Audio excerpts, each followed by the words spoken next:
हम मानव श्वसन तंत्र पढ़ रहे थे, जिसके अंदर हमने 2 पार्ट पढ़ लिए। पहले पार्ट में मानव श्वसन तंत्र की संरचना पढ़ी थी और दूसरे पार्ट के अंदर मानव श्वसन तंत्र की क्रियाविधि। क्रियाविधि के अंदर जो क्रियाविधि वाला भाग होता है वो 3 भागों में होता है मुख्यतः।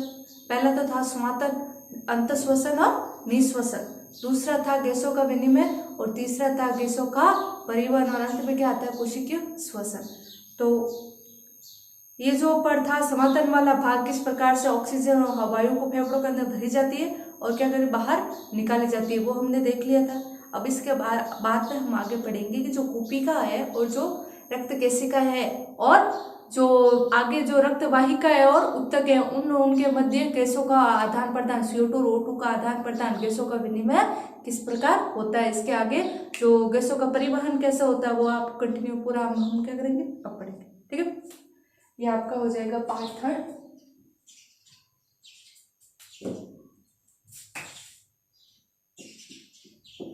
ठीक है भाई, श्वसन की क्रियाविधि। श्वसन क्रियाविधि, ठीक है, वापस से पूरा रिवाइज कर लेते हैं। श्वसन क्रियाविधि, श्वसन कहाँ से स्टार्ट होगा भाई? नाक से स्टार्ट होगा। ये लो नाक होकर स्टार्ट, ठीक है। यहाँ से कौन आए भाई? O2 आई, ठीक है। आके वापस फिर कहाँ चली गई भाई? फेफड़ों में चली गई और फेफड़ों के अंत में कौन आता है? यहाँ कुपिका आती है और को अब क्या हो गई? O2 यहाँ आ गई, ठीक है। अब यहीं से CO2 इन कुपिकाओं से CO2 वापस यहाँ से वापस क्या हो गई? चली गई। कौन चली गई थी? CO2। इसी तरीके से ये श्वसन क्रियाविधि का क्या पहला भाग है? समातन, ऑक्सीजन को फेफड़ों में भरना और CO2 को बाहर निकालना, ठीक है। अब दूसरा चरण है कि ये जो कुपिका होती है, ये लो, ये क्या है? कुपिका। यहाँ कौन है? O2 है, ठीक है। कुपिकाओं के पास से यहाँ से कौन निकल रही? रक्त केशिकाएं निकल रही। सिरा या धमनी नहीं होगी, क्यों भाई? कि सिराओं में तो क्या होता है? शुद्ध रक्त दौड़ता है और धमनियों में क्या रहता है? शुद्ध रक्त। लेकिन हमने एक और चीज पढ़ी थी कि धमनी और जो सिराएं होती है उनकी जो एंडोथेलियम होती है अर्थात उनके जो स्तर होते हैं ऊपर की वो क्या होती है? मोटी होती है। उनसे आदान प्रदान नहीं होता, गैसों का विनिमय नहीं होता है। लेकिन जो केशिकाएं क्या होती है? बहुत ही पतली होती है और इसकी झिल्लियां भी क्या होती है? बहुत ही पतली होती है। एक ही स्तर की एंडोथेलियम होती है जिससे आराम से क्या होता है? CO2 और O2 गैसों का विनिमय क्या होता है? हो जाता है। रक्त केशिका होती है और इन रक्त केशिकाओं से होते हुए रक्त कहाँ आएगा फिर? कोशिकाओं के पास। O2 कहाँ आएगी? कोशिका के पास आएगी। कोशिका समझो या क्या समझ लो? उत्तक समझ लो, ठीक है। कौन आएगी? O2 इधर आएगी भाई। O2 आई, दौड़ती गई, कहाँ चली गई? इसको तो इसको क्या चाहिए थी? ऑक्सीजन चाहिए थी, ऑक्सीजन वहां चली गई। क्या करेगा ये ऑक्सीजन से? ग्लूकोज को तोड़ेगा। C6H12O6 + O2 क्या बन गया? CO2 बन गया भाई इसके पास। अब CO2 क्या होता है? टॉक्सिक होता है, कोशिका रख नहीं सकती। जीवित कोशिकाओं को केवल ऑक्सीजन चाहिए भाई, CO2 नहीं चाहिए। वो अपने पास कुछ समय के लिए भी उसको स्टोर नहीं कर सकती, उसको जल्दी से बाहर क्या करना होता है? फेंकना पड़ता है। ये क्या करेगी? O2 तो ले लेगी और CO2 को क्या कर देगी? छोड़ देगी। इसी को क्या बोल रहे हो? गैसों का विनिमय बोल रहे हो, ठीक है। जैसे यहाँ से आई, देखो यहाँ आई और यहाँ गई, ठीक है। अब वापस से CO2 का अब रक्त में कौन दौड़ रहा है? CO2 दौड़ रहा है। रक्त कैसा हो गया भाई? अशुद्ध, ठीक है। भी ऑक्सीजन ही तो बोल सकते हो, अशुद्ध रक्त, ठीक है। ये होते वापस कहाँ जाता है? सिराओं के माध्यम से वापस कहाँ चले जाते हैं? ये कौन होती है भाई? धमनियां होती है और ये कौन होती है? सिराएं, ठीक है। पहले हृदय के पास आता है बेटे, हृदय मैंने बीच में बनाया नहीं, ठीक है। ये जो भी ऑक्सीजनित रक्त होता है पहले हृदय के पास आता है, हृदय ही बाद में आगे की ओर भेजता है। मैंने आपको सीधा बता दिया, अब इतना याद नहीं रखता है। एक डायग्राम तो आपको हमेशा याद रखना। देखो उस डायग्राम को आपको भूलना नहीं है कभी भी, वो आपके दिमाग में हमेशा दौड़ता रहना चाहिए जब आप श्वसन तंत्र और परिसंचरण तंत्र पढ़ रहे हो या कंफ्यूज नहीं होना। अगर कंफ्यूज हो रहे हो तो वापस इस डायग्राम में आ जाओ। ये आपका श्वसन तंत्र, अगर किसी को कंफ्यूज हुआ होगा भी किस प्रकार से हुआ है। और यहाँ कौन होता है? आपका हार्ट। यहाँ नीचे बना रही हूँ, ये यहीं पर होता है, ठीक है। समझाने के लिए मैं यहाँ नीचे बना रही हूँ, ठीक है। ये आपका हार्ट, ठीक है। और ये क्या होता है? ऑर्गन ले लो, कोशिका ले लो और टिश्यू ले लो, पूरे बॉडी के अंदर सारे। अब सबको तो बना नहीं सकते, एक ही को ही बना सकते हैं, ठीक है। क्या होगा? यहाँ से O2 आएगी, O2 यहाँ पे आएगी, इसके अंदर आ जाएगी और ऑक्सीजन अब यहाँ ये O2 कहाँ चली जाएगी, रक्त के अंदर चली जाएगी, तो रक्त कैसा हो जाएगा, ऑक्सीजनित रक्त। तो ये ऑक्सीजनित रक्त अब कहाँ आ जाएगा, हृदय के अंदर आ जाएगा, ऑक्सीजनित रक्त। इसको क्या बोल दोगे, ऑक्सीजनित रक्त।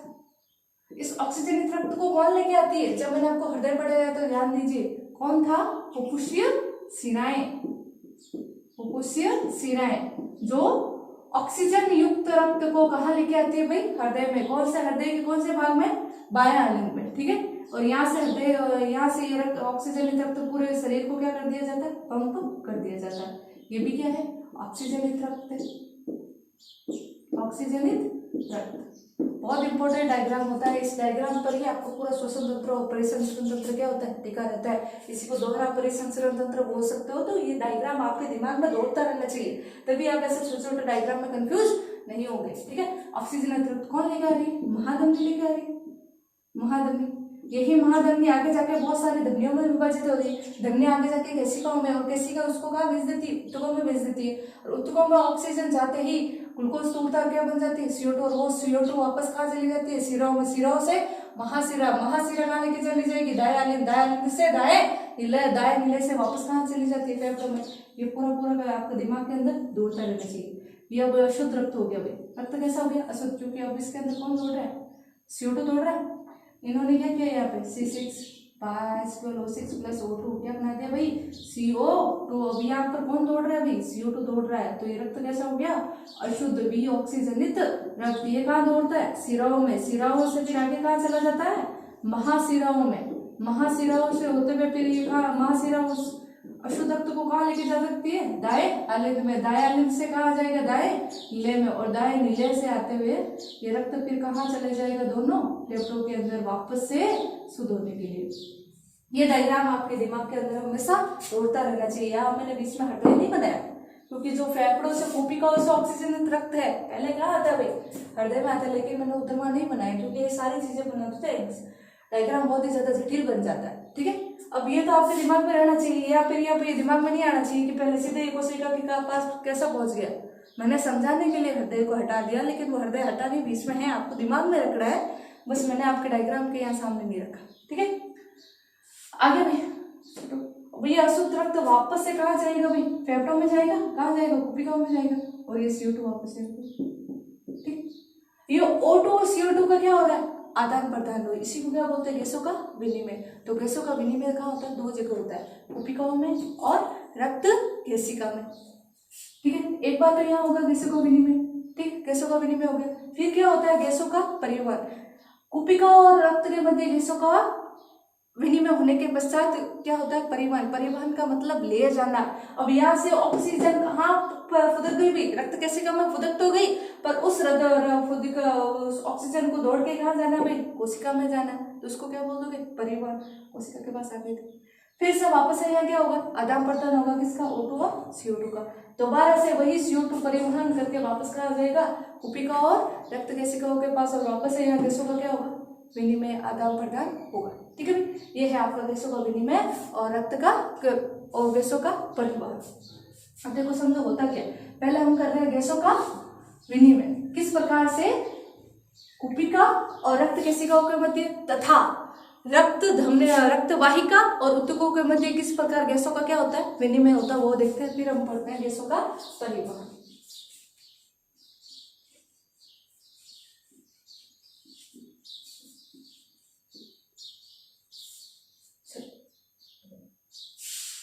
गैसों का विनिमय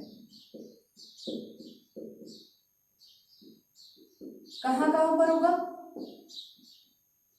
पहला कोशिका व रक्त केशिका के मध्य, रक्त केशिकाओं के मध्य, और दूसरा ऊतक, इसको क्या बोल दोगे, बी ऑक्सीजनित कोशिका या बी ऑक्सीजनित ऊतक, बी ऑक्सीजनित ऊतक व रक्त वाहिकाओं के,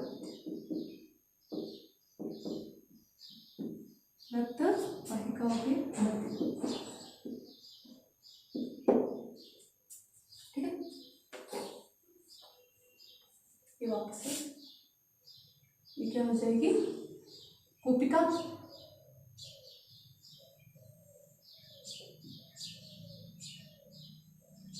रक्त केशिका, चलो हृदय बना ही देते तो कंफ्यूजन होगा, नहीं तो फिर सीधा कहाँ से आ गया। ये आपका हृदय, ये आ गया विशुद्ध रक्त, ठीक है।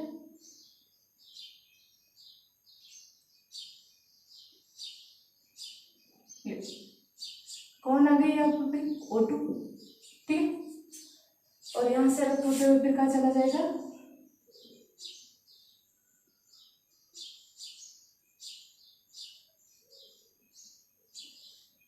कोशिका के पास, और कोशिका से होते हुए वापस यहाँ पर, और यहाँ से वापस कहाँ चला जाएगा, ये रक्त केशिका, ठीक है। अब गैसों का आदान प्रदान दो ही जगह होगा। अब इस डायग्राम में हमें क्या याद रखना है, सिर्फ गैसों का आदान प्रदान, गैसों का विनिमय, जो एक तो यहाँ पर होगा और दूसरा कहाँ होगा, यहाँ पर होगा। काफी जटिल बन जाता है इस तरीके से। चलो सिंपली इस तरीके से रखो, समझ में नहीं आएगा नहीं तो फिर ये सिंपली ये कोशिका के पास आएगा, वापस से जब अशुद्ध होगा वापस कहाँ चला जाएगा, फेफड़ों।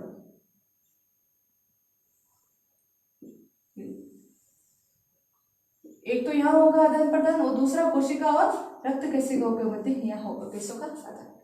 होता क्या है कि भाई जैसे कोशिकाओं के अंदर O2 आई, अब देखो ये जो आदान प्रदान होता है गैसों का आदान प्रदान, गैसों का विनिमय, वो निर्भर करता है गैसों के आंशिक दाब पर। किसके ऊपर निर्भर करता है, निर्भर करता है किस पर, गैसों के आंशिक दाब पर, गैसों के आंशिक दाब व सांद्रता, ठीक है, आंशिक दाब व सांद्रता। अगर ऑक्सीजन का यहाँ आंशिक दाब क्या है, ज्यादा, और इधर ये ऑक्सीजन का आंशिक दाब क्या है, कम, तो O2 क्या आ जाएगी इधर से इधर। गैसों का जो प्रवाह होगा वो किस तरीके कैसा होता है, उच्च दाब से निम्न दाब की ओर, ये पता है हमने अभी पहले वाले वीडियो में देखा। तो हमेशा जब ऑक्सीजन का दाब आंशिक दाब ज्यादा और इधर ऑक्सीजन का आंशिक दाब कम होगा तो ऑक्सीजन क्या करेगी, इस तरफ क्या करेगी, गति कर देगी। और यहाँ कौन दौड़ रहा है, CO2।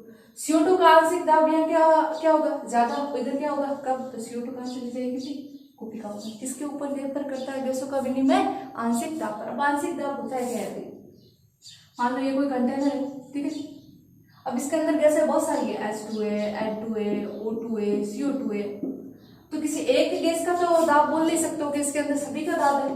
तो ऐसे बहुत सारा गैसों का जब मिश्रण होता है तो पर्टिकुलर किसी एक गैस का दाब बताने के लिए किसका मतलब उपयोग किया जाता है, आंशिक दाब का, ठीक है। उसको क्या बोलते हैं, PP, जैसे कि PPO2, PPCO2, ये पोटेंशियल प्रेशर होता है, आंशिक दाब। इसी आंशिक दाब में अंतर के कारण इसी इनकी सांद्रताओं में, अब आंशिक दाब और सांद्रता पर्टिकुलर एक समान ही चलती है, ठीक है। आंशिक दाब और सांद्रता में अंतर के कारण ही गैसों का क्या होता है भाई, विनिमय होता है, ठीक है। निर्भर करेगा गैसों के आंशिक दाब पर, ठीक है। अब वहां यहां से वापस O2 अंदर की तरफ और CO2 क्या चली जाएगी, किसके कारण, आंशिक दाब के अंतर के कारण। अब आपको सबका आंशिक दाब क्या करना है, याद करना है। हमेशा याद रखना कि हमारे बॉडी के अंदर CO2 और O2 का जो न्यूनतम आंशिक दाब होता है वो कितना होता है, 40। आपको आंशिक दाब तो याद ही रखना पड़ेगा उसका कोई, ठीक है। आंशिक दाब आपको याद है तो उच्च और निम्न से आप गैसों का क्या करा सकते हो, आदान प्रदान, बाकी नहीं कर सकते हो। तो आंशिक दाब तो आपको क्या करना पड़ेगा, याद करना ही पड़ेगा। तो आपके बॉडी के अंदर मुख्य रूप से आपको किसका, CO2 और O2 ही याद रखना। तो CO2 और O2 का जो आंशिक दाब है आपको रखना पड़ेगा। तो हमेशा याद रखना जो CO2 और O2 है उसकी जो मिनिमम है, जो मात्रा, जो मान होता है वो कितना होता है, 40 mmHg। को यहाँ बताओ, ये कोई कोशिका है, इस कोशिका ने क्या किया भाई, लो एक मिनट,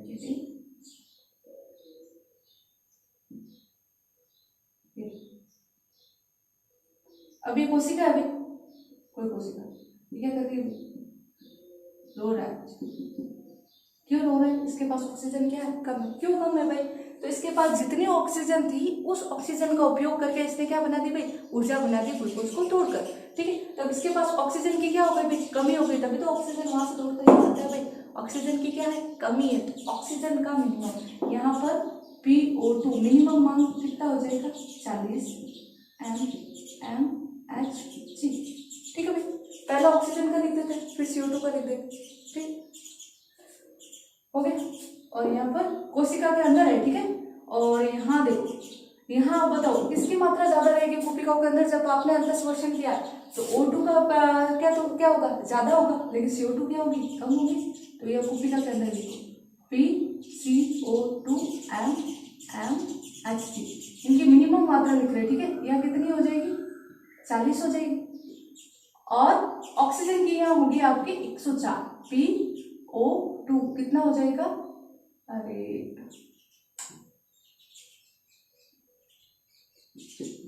40 mmH, और ये कितना हो जाएगा, 104। ये आपको याद रखना पड़ेगा। ठीक है, बस ये याद रखना, ये फिक्स रहेगा। O2 और CO2 की मिनिमम कितनी होगी भाई, 40 होगी। अगर देखो, ये तो आपको पता है कोशिकाओं के अंदर ऑक्सीजन क्या भाई, ज्यादा है, तो उसको क्या बोल दोगे, 40 जहाँ कम, जहाँ देखो अब इस कोशिका ने क्या किया भाई, ऑक्सीजन को खर्च कर दिया, तो ऑक्सीजन को खर्च करने के बाद, ग्लूकोज के टूटने के बाद उसके पास किसकी मात्रा ज्यादा होगी, CO2 की, और ऑक्सीजन की क्या होगी, कम होगी। तो जहाँ जहाँ आपको दिखाई दे रहा है कि यहाँ ऑक्सीजन कम है, तो वहां सीधा ठोक दो कितना, 40 mm से। यहाँ CO2 कम है, तो वहां सीधा ठोक दो 40 mm ऐसे। अब कोशिकाओं के अंदर ऑक्सीजन ज्यादा है तो 104 mm। अब तो एक चीज ज्यादा है तो दूसरी क्या होगी, कम होगी। तो इस तरीके से आपको, अब यहाँ पर कौन दौड़ रहा है, ऑक्सीजनित रक्त दौड़ रहा है। कहाँ से आई ऑक्सीजन, ऑक्सीजनित रक्त है। ठीक है, इस ऑक्सीजनित रक्त है तो सीधा सा सिंपल सा कोशिकाओं से जो रक्त की सिगारेट निकलती है वो रक्त कैसा होता है भाई, ऑक्सीजनित। ऑक्सीजनित होता है उसके अंदर ऑक्सीजन की मात्रा क्या होगी भाई, ज्यादा होगी। ठीक है, तो यहाँ क्या हो जाएगा, PO2 कितना हो जाएगा, 95 mmHg। अब ऑक्सीजन ज्यादा है तो CO2 कम ही होगा, नाम से पता चल रहा है भाई। जहाँ जहाँ आपको ऑक्सीजन ही तो नहीं दिखाई दे रहा, मतलब वहाँ कौन है, ऑक्सीजन ज्यादा है। ठीक है, तो CO2 अपने आप क्या हो जाएगी, कम हो जाएगी। तो PCO2 कितनी हो जाएगी भाई, 40 mmHg। ठीक है, अब यहाँ ऑक्सीजन ज्यादा है तो CO2 कम होगी इसके अंदर, तो यहाँ पर CO2 कितनी हो जाएगी भाई, PCO2 कितनी हो जाएगी, 45। देखो यहाँ देखो, ऑक्सीजन तो कितनी लिखी, 95 लिखती, 104 लिखती थी, लेकिन इस बेचारे की न्यूनतम कितनी है, 40 है, और अधिकतम भी कितनी है, 45, क्योंकि ये टॉक्सिक है। इससे ज्यादा मात्रा में हमारी बॉडी के अंदर CO2 नहीं हो सकती, कहीं पर भी नहीं होगी, ना रक्त कोशिकाओं में होगी, ना कोशिकाओं में होगी, ना कोशिकाओं के पास। CO2 की मात्रा 45 से ज्यादा कभी नहीं होगी। 45 से ज्यादा हो गई तो आपकी कोशिकाएं क्या हो जाती है, मरना स्टार्ट हो जाती है। तो हमेशा याद रखना, जो CO2 का आंशिक दाब होता है न्यूनतम तो कितना होगा, 40, और अधिकतम कितना होगा, 45। ठीक है, हो गया भाई। अब यहाँ कौन सा रखते हैं भाई, यहाँ ऑक्सीजन सारी खर्च होगी भाई, यहाँ कौन दौड़ रहा है, CO2 दौड़ रहा है, तो क्या हो गया, वी ऑक्सीजनित रक्त हो गया, वी ऑक्सीजनित रक्त।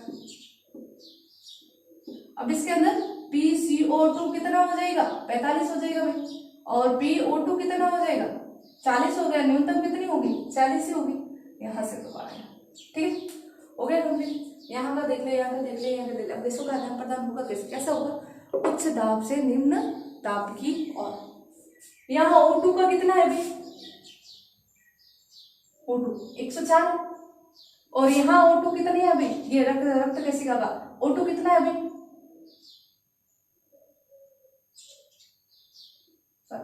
यहाँ से यहाँ से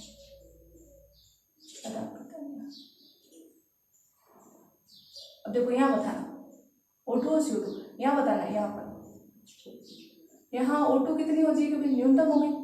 यहाँ से रक्त अशुद्ध रक्त गया, तो रक्त कैसा है, अशुद्ध है, तो यहाँ पर PO2 कितना हो जाएगा, 40, और PCO2 कितना हो जाएगा, 45। ठीक है भाई, ये तो आगे का भाग है। इस कोशिकाओं के मध्य ये देखना, इनके मध्य ये देखना, और ये जो दौड़ रहा है वही है। ठीक है, ये जो यहाँ जो लिखा है ना, वही मैंने यहाँ लिखा। ठीक है, ये थोड़ा दूर लिख दिया था तो मैंने उससे कंपेयर कर दिया था, सिंपल सा। ठीक है, अब कुपिका के अंदर ऑक्सीजन कितनी है? 104, जबकि कुपिका के पास जो कुपिका के ऊपर जो रक्त केशिका, अभी जो रक्त केशिका मैं आपके यहाँ पास में नहीं बना रही हूँ, ये रक्त केशिका कैसे बनी हुई है, इनके ऊपर ही क्या रक्त केशिकाओं का क्या जाल है, इनके ऊपर ही घुटी हुई है। ठीक है, तो कुपिका के अंदर ऑक्सीजन कितनी है? 104, जबकि यहाँ कितनी है? 40। उच्च दाब है या निम्न दाब है, तो O2 क्या करेगी? इधर की ओर गति करेगी। हमेशा गैसें उच्च दाब से निम्न दाब की ओर क्या होती है? प्रवाहित होती है। तो ऑक्सीजन 104 से 40 की ओर क्या होगी? प्रवाहित होगी। जबकि यहाँ देखो CO2 कितना है? 45, जबकि उत्तर कितना? 40 ही है, अंतर है। यहाँ उच्च है, उधर है निम्न है, तो CO2 क्या करेगी? इधर की ओर गति करेगी। CO2 गैसों का विनिमय हो गया भाई, O2 आ गया और CO2 चली गई। हमेशा याद रखना आंशिक दाब में उच्च दाब से निम्न दाब की ओर ही गति करेगी कौन? गैसें। और ये आंशिक दाब तो आपको याद ही रखना पड़ेगी। अब यहाँ देखो, अब यहाँ कौन सा रक्त दौड़ रहा है? ऑक्सीजनित रक्त दौड़ रहा है। यहाँ पर ऑक्सीजन कितनी है? 95 mmHg है, जबकि यहाँ पर कितनी है? 40। तो ऑक्सीजन की मात्रा इधर ज्यादा और इधर क्या कम है, तो जिस तरफ कम होगी उधर ये क्या करेगी? गति करेगी, O2 अंदर प्रवेश कर जाएगी। लेकिन CO2 कितना? 42, जबकि यहाँ कितना? 40। तो CO2 क्या करेगी? बाहर की ओर क्या करेगी? गति करती है। ठीक है, दो ही जगह होता है मुख्य ओर से गैसों का क्या होता है? विनिमय। इसी को क्या बोलते हैं? गैसों का विनिमय। ठीक है, अब इसको एक सारणी से बता देते हैं वापस।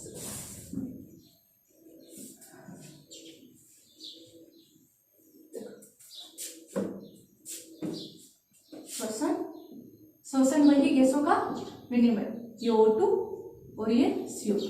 ठीक है, ऑक्सीजनित रक्त और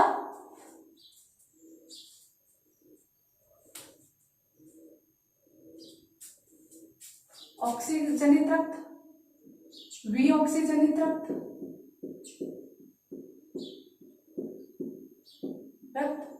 और ये क्या हो जाएगी? ठीक है, पहले मिनिमम लिख देते हैं, CO2 और O2। ऑक्सीजनित रक्त में रक्त क्या ऑक्सीजनित रक्त है, तो CO2 क्या होगी भाई? कम होगी, 40 mmHg। ठीक है, वी ऑक्सीजनित रक्त है, मतलब ऑक्सीजन क्या होगी? कम होगी, तो ये लो 40 है। ठीक है, कुपिकाओं के अंदर ऑक्सीजन ज्यादा होगी, तो CO2 क्या होगी? कम होगी, तो ये लो 40 और ये ऑक्सीजनित रक्त में ये कम होगा, और वी ऑक्सीजनित रक्त में CO2 क्या होगी? ज्यादा होगी, और O2 क्या होगी? कम। ठीक, 40 mmHg। और कुपिकाओं में कौन होगी? CO2 कम होगी, 40 mmHg। ठीक है, अगर ऑक्सीजनित रक्त है उसके अंदर उसका आंशिक दाब कितना होगा? O2 का 95। वी ऑक्सीजनित रक्त के अंदर ये हो जाएगा 95, और कुपिकाओं में अंदर कितना हो जाएगा? सॉरी, यहाँ हो जाएगा 45 80, और यहाँ कितना? 40 है। कुपिका के अंदर कौन 40 है? और ये 45 mmHg,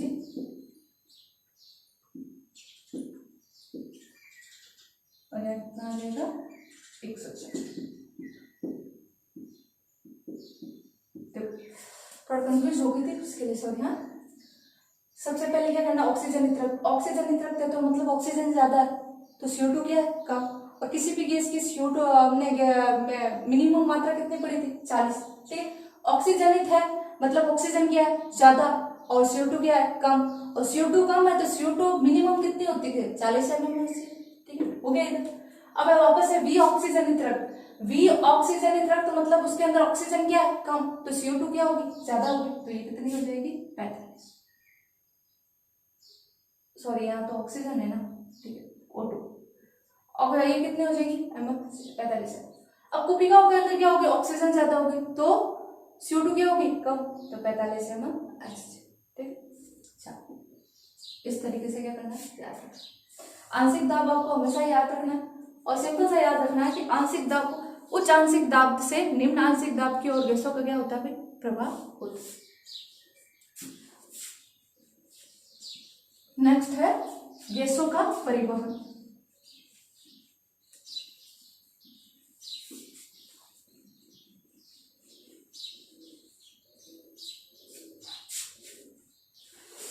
गैसों का परिवहन,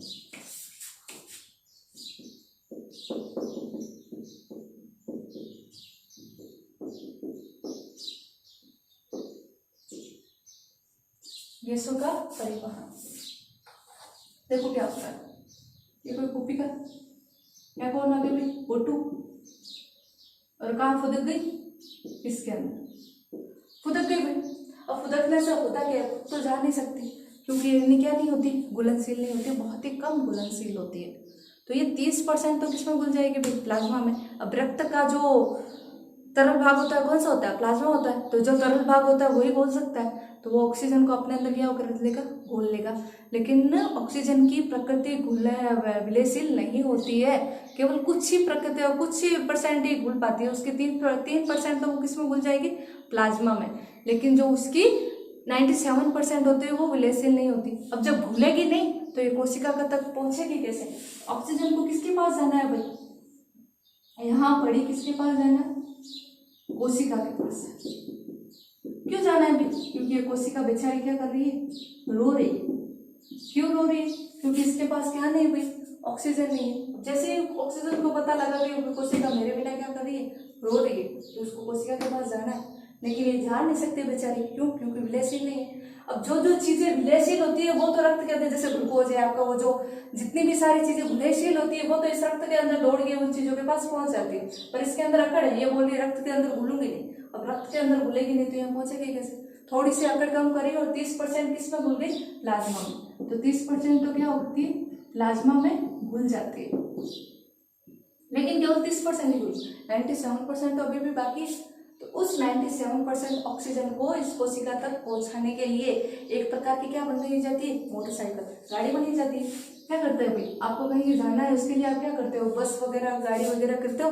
तो इस ऑक्सीजन को इस कोशिका तक पहुंचाने के लिए भी एक प्रकार की गाड़ी का क्या किया जाता है, इंतजाम किया जाता है। ये लो, ये इसका रास्ता थोड़ा चौड़ा बना देते हैं ताकि समझने में इजी रहेगा। अब भाई ये तो दिमाग में रखना ना भाई कि कोशिका से जो ऑक्सीजन रक्त हो वो पहले हृदय के पास जाएगा, हृदय उस को कहाँ भेजेगा, कोशिका के पास। अब मैंने यहाँ बीच में हृदय को नहीं फंसाया क्योंकि समझ में नहीं आएगा फिर, ठीक है। यहाँ ऑक्सीजन आगे, अभी ये लोग आगे उधर भी, अभी किसमें बैठेगा, एक गाड़ी के अंदर बैठेगा। उस गाड़ी का नाम क्या है भाई, आरबीसी। क्या नाम है भाई, गाड़ी का नाम आरबीसी। इसी अभी इस तरीके की संरचना बने तो पता चल जाएगा नहीं क्या अभी, आरबीसी, ठीक है। अब इस आरबीसी के अंदर कौन बैठा है, ये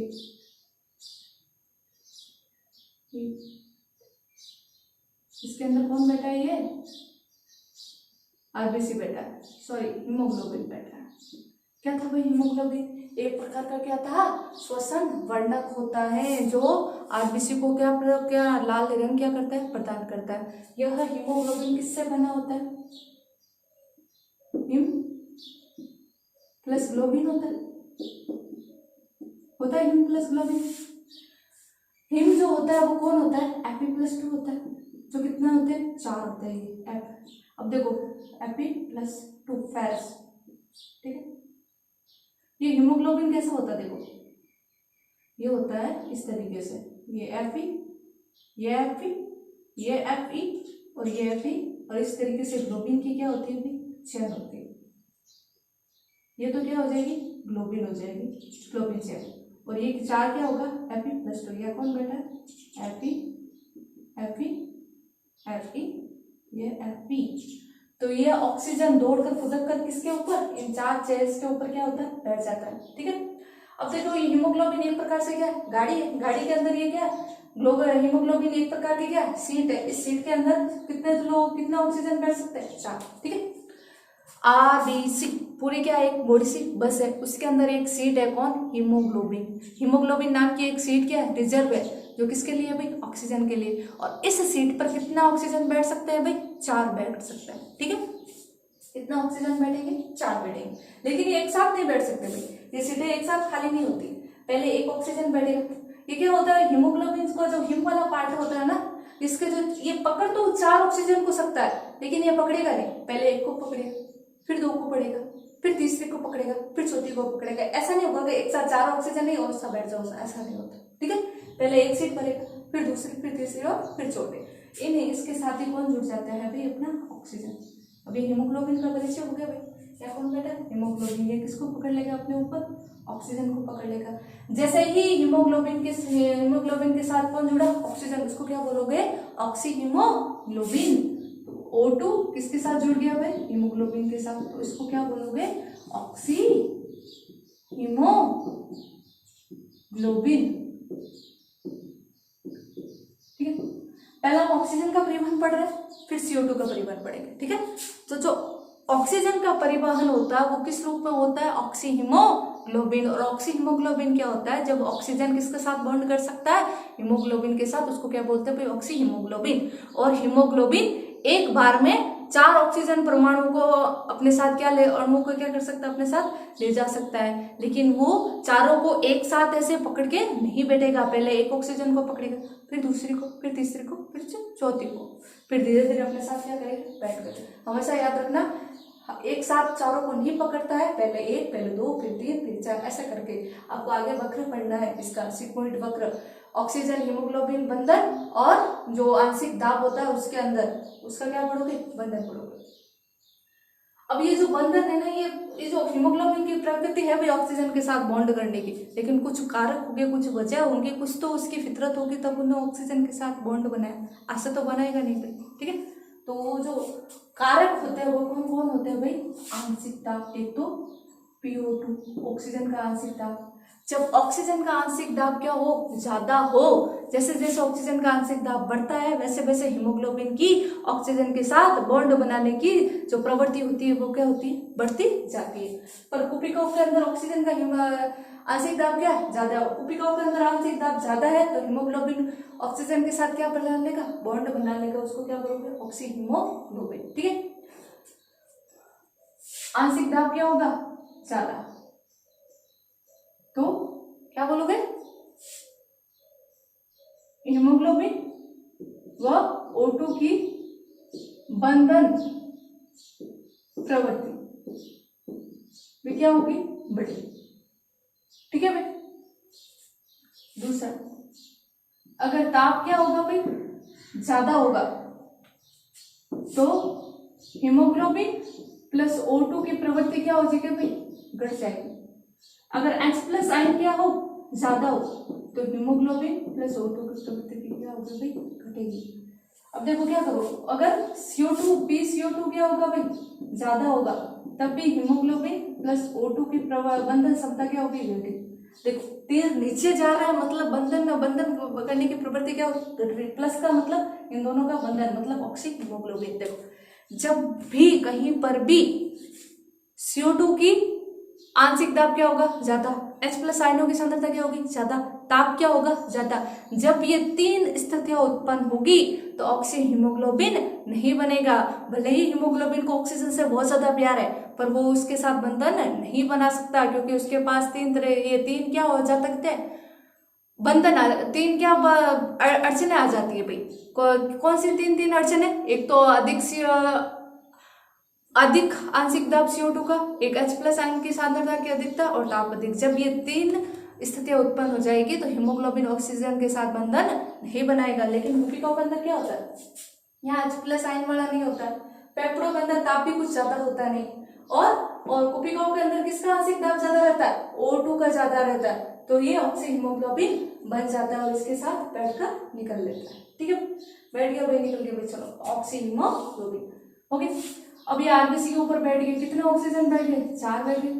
लिख देते हैं, ये O2, ये O2, ये O2 और ये O2। एक साथ तो नहीं बढ़ेंगे पर धीरे धीरे बैठ जाएंगे। पहले एक बैठेगा, फिर दूसरा, फिर तीसरा, फिर चौथा। ठीक, बैठ गया भाई। अभी RBC दौड़ते हुए दुकान दौड़ेगी, रखते में दौड़ेगी। जैसे ही ये बोट क्या आ गई? अब यहाँ आ गई भाई। गाड़ी चलते चलते चलते चलते यहाँ आ गई। यहाँ कौन बैठा है? O2 बैठा है। किसको पकड़ के? हीमोग्लोबिन को बड़ी मजबूती से पकड़ के लिया क्या कर रहा है? बैठा है। ठीक है, पर ये जैसे ही कहाँ पहुंचा भाई, कोशिका के पास पहुंचा, तो कोशिका क्या हो रही, बेचारी रो रही थी, क्योंकि इसके पास क्या नहीं, ऑक्सीजन नहीं है। ऑक्सीजन नहीं है तो बेचारी ऊर्जा नहीं बना पाएगी। अब ग्लूकोज पड़ा है उसके पास, बहुत सारा खाना खाया है, उसको ग्लूकोज मिल गया भाई, तो ग्लूकोज को तोड़ने के लिए क्या नहीं है, अब आप पे रसोई में हो, खाना बनाने के लिए आपके साथ बहुत सारे गेहूं है, आटा है, बाजरा है, सब कुछ है, लेकिन गैस नहीं है, तो क्या उससे आप खाना बना सकते हो, नहीं बना सकते हो। अब इस बेचारे के पास तो ग्लूकोज तो है, पर ग्लूकोज को जलाने के लिए, ग्लूकोज को तोड़ने के लिए, ग्लूकोज के वियोजन के लिए क्या नहीं है, ऑक्सीजन नहीं है। इसलिए बेचारा क्या कर रहा है, रो रहा है, कोई तो मुझे ऑक्सीजन दे दो रे, कोई तो मुझे गैस दे दो रे, ताकि मैं क्या कर लूं, अपनी ऊर्जा ले लूं। तो फिर यहाँ आरबीसी के अंदर कौन बैठे थे, 4 ऑक्सीजन, किसके साथ हाथ पकड़ के बैठे थे, हीमोग्लोबिन के साथ हाथ पकड़ के क्या कर रहे थे, बैठे थे।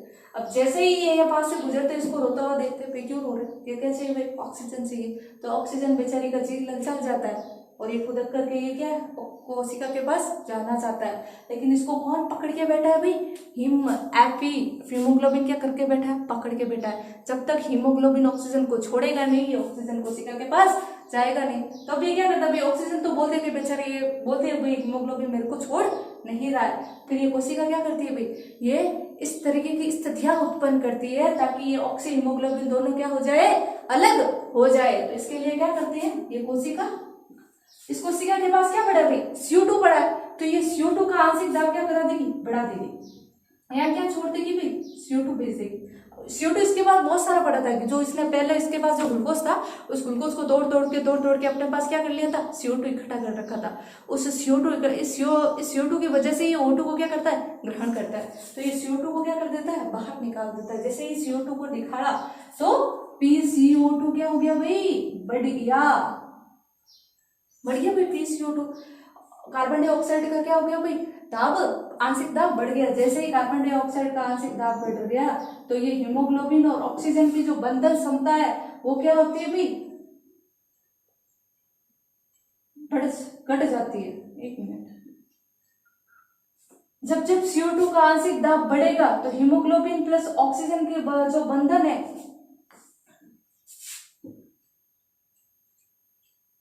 ये देखो या लिख देते हैं ऑक्सी हीमोग्लोबिन का, ऑक्सी हीमोग्लोबिन वियोजन, ठीक है। ऑक्सी हीमोग्लोबिन वियोजन क्या हो जाता है भाई, बढ़ जाता है, ठीक है। जैसे जैसे PCO2 और कार्बन डाइऑक्साइड का आंशिक दाब बढ़ेगा, ऑक्सी हीमोग्लोबिन का वियोजन क्या हो जाएगा, बढ़ जाएगा, मतलब वो ऑक्सी हीमोग्लोबिन की बंधन क्षमता क्या हो जाएगी, घट जाएगी, और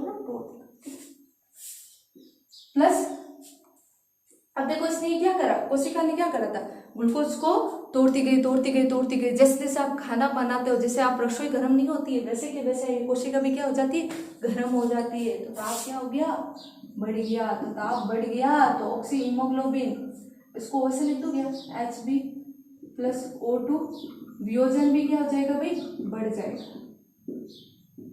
ठीक है। ताप बढ़ गया। इसके अतिरिक्त देखो यहाँ का कौन दौड़ रहा है, H2O दौड़ रहा है, H2O से कौन बन गया भाई H+। ये जो H+ हो ज्यादा होगा तो हीमोग्लोबिन प्लस O2 का वियोजन हो जाएगा, बढ़ जाएगा, ठीक। अब ये क्या कर रहा है, हीमोग्लोबिन ने चारों ऑक्सीजन को पकड़ रखा है अपने साथ, और ये ऑक्सीजन बेचारी इस कोशिका के पास जाना चाह रही है, बेचारी रो रही है, इसको चाहिए ऑक्सीजन, लेकिन छोड़ नहीं रहा है। ऑक्सीजन ने बोल दिया भाई कोशिका को, ये मुझे नहीं छोड़ रहा है, तो कोशिका क्या करता है कभी स्थिति अपने हथकंडे अपनाता है। ये क्या करता है अभी, अपने जो PCO2 इसके पास जो कार्बन डाइऑक्साइड थी वो कहाँ भेज देती है, इसमें भेज देती है, किसमें, रक्त वाहिका में। तो रक्त वाहिकाओं में किसका दाब बढ़ गया भाई, CO2 का आंशिक दाब बढ़ गया। जैसे ही CO2 का आंशिक दाब बढ़ा, यहाँ से एक O2 क्या करिए, ये हीमोग्लोबिन की पकड़ क्या होती है, ढीली होती है, एक थप्पड़ पड़ गया भाई बेचारे को, एक थप्पड़ पड़ते ही एक ऑक्सीजन क्या हो गई, लूज हो गई। तो एक ऑक्सीजन क्या हो गई, अंदर की तरफ क्या कर दी, कर गई। जैसे ही इसके पास एक ऑक्सीजन आई, इसके आंसू पहुंच लो भाई, आंसू पहुंच लिया उसने, और वापस से क्या हो गया भाई, मुस्कुराना शुरू हो गया, भाई मुस्कुराना शुरू, क्यों भाई ऑक्सीजन तो चाहिए थी। जैसे ही उसने अपने पास पड़े CO2 को उधर भेजा तो हीमोग्लोबिन को क्या लगा भाई, एक थप्पड़ लगा, और बेचारे से एक ऑक्सीजन छोड़ के कहाँ गई, इस कोशिका के पास आ गई, ठीक है।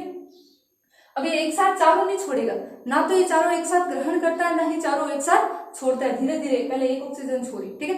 अब ये एक ऑक्सीजन छोड़ी भाई, इसने एक हथकंडा अपना, दूसरा क्या है, ताप और ज्यादा बढ़ गया भाई, जैसे ही ताप बढ़ता जाता है ये और ऑक्सीजन छोड़ के इधर चली जाती है।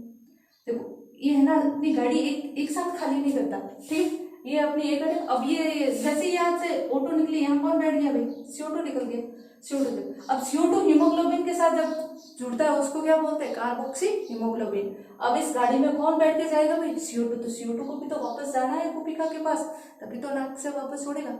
तो ये जो गाड़ी होती है वो CO2 और O2 दोनों को लाने का और ले जाने का क्या करती है भाई, काम करती है। अब यहाँ ऑक्सीजन छूट गया भाई, ऑक्सीजन की एक जगह क्या, अब ये जो हिम है उसकी प्रवृत्ति फिक्स है भाई, इसके पास 4 है, 4 लोग बैठ सकते हैं। अब जैसे ही एक ऑक्सीजन खाली होके कहाँ गया, कोशिका के पास, तब कौन बैठ गया, CO2। अब ये गाड़ी पूरी तरीके से खाली है, देखो ये आरबीसी अगर पूरी CO2 से भर जाएगी तो मर जाएगी ना बेचारी। तो CO2 तो मार देती है कोशिका को। जो आपकी ये जो ब्लड है, रक्त दौड़ रहा है, वो भी एक प्रकार के कोशिकाओं का ही समूह है, एक प्रकार का ही उत्तक है, वो भी एक प्रकार का तरह संयोजी उत्तक है। तो ये पूरा तो एक साथ CO2 को नहीं ले जाएगा भाई, 3 तो ऑक्सीजन इसके पास दौड़ेगी और एक कौन रहेगा, CO2। ये यहाँ से जाएगा, वापस से CO2 को छोड़ेगा और वापस इस तरीके से गाड़ी चलती रहेगी। एक तो एक साथ पूरा खाली नहीं होता है, ठीक है। अब और कौन कौन से हथकड़े अपनाते हैं, ताप अधिक कर देता है, H+ अधिक कर देता है, ठीक है। अब ये जो आरबीसी है, हीमोग्लोबिन है, तो देखो ये केवल एक ही CO2 को लेके जा रही है, लेकिन इसके पास तो CO2 बहुत ज्यादा है। इसको 2 चीजें परेशान करती है, एक तो ऑक्सीजन की कमी और एक CO2 क्या आता है, ज्यादा होता है। बेचारा ऑक्सीजन तो इसको चाहिए लेकिन CO2 नहीं चाहिए, ठीक है। उसको ऑक्सीजन मिल गई भाई। अब ये इसके दूसरी प्रॉब्लम क्या है भाई, CO2 को बाहर निकालना है। अब ये CO2 को इस गाड़ी के अंदर तो बैठा नहीं सकता, जगह खाली नहीं है, तो ये क्या करेगा, इस CO2 को इससे बाहर भेज देगा और ये एक CO2 यहाँ चला गया और दूसरा CO2 इस H+ से क्या कर देगा भाई, H2O से क्या कर देगा, रिएक्ट करेगा, ठीक है। अब इस रिएक्शन को मैं यहाँ लिख देती हूँ, ठीक है। ये CO2 किससे रिएक्ट करेगा, H2O से, और क्या बनेगा, HCO3, ठीक है, HCO3। और यही HCO3 आगे जाके किसमें टूट जाएगा, H2CO3, H+ और HCO3-, इसको बोलते हैं कार्बनिक अम्ल। तो जो आपका ऑक्सीजन का परिवहन होता है वो मोस्टली ऑक्सी हीमोग्लोबिन के रूप में ही होता है, लेकिन जो CO2 का जो परिवहन होता है वो कार्बोक्सी हीमोग्लोबिन के रूप में होता है, लेकिन वो 20% होता है। बाकी का जो मुख्य रूप से CO2 का जो परिवहन होता है वो इसी कार्बनिक अम्ल के रूप में होता है। क्योंकि ये आरबीसी ऑक्सीजन को तो अपने साथ बैठा सकती है, तो ये 3 4 पूरा चारों ऑक्सीजन को बैठा सकती है, लेकिन ये केवल एक CO2 को ही अपने साथ बैठा सकती है, क्योंकि बेचारी खुद मर जाएगी। तो दूसरा हथकंडा अपनाया जाता है, ये CO2 अब इस गाड़ी में नहीं बैठाएगी तो कुछ और करेगी भी। एक गाड़ी निकल गई तो कुछ और क्या करेगी, अपना जुगाड़ बैठाएगी। तो ये CO2 किसके साथ रिएक्ट करती है, H2O। अब इस आरबीसी के अंदर H2O तो दौड़ ही रहा होता है ना, प्लाज्मा का 90% भाग H2O ही होता है। तो H2O के साथ जुड़कर क्या बनाएंगे, HCO3। यही HCO3 H+ और HCO3 में क्या हो जाएगा, टूट जाएगा। और यही H+ क्या करता है भाई, इस O2 को कोशिका में प्रवेश के लिए हीमोग्लोबिन ऑक्सी हीमोग्लोबिन की बॉन्ड को तोड़ने के लिए क्या करता है भाई, सहयोग करता है, तथा कार्बोक्सी हीमोग्लोबिन के बंधन को क्या करता है, प्रेरित करता है, ठीक है। अब इसी तरीके से ये प्रोसेस आगे से आगे चलती रहती है और O2 और CO2 का क्या हो जाता है भाई, परिवहन हो जाता है। होप आपको समझ में आया होगा, ठीक है। अगर समझ में फिर भी ना आया तो कमेंट बॉक्स में जरूर डाल देगा, मैं इसको अलग तरीके से और समझाने की कोशिश करूंगी जब तक आपको समझ में नहीं आ जाता, ठीक है भाई। अब एक दूसरा आता है, वक्र आता है, क्या होता है,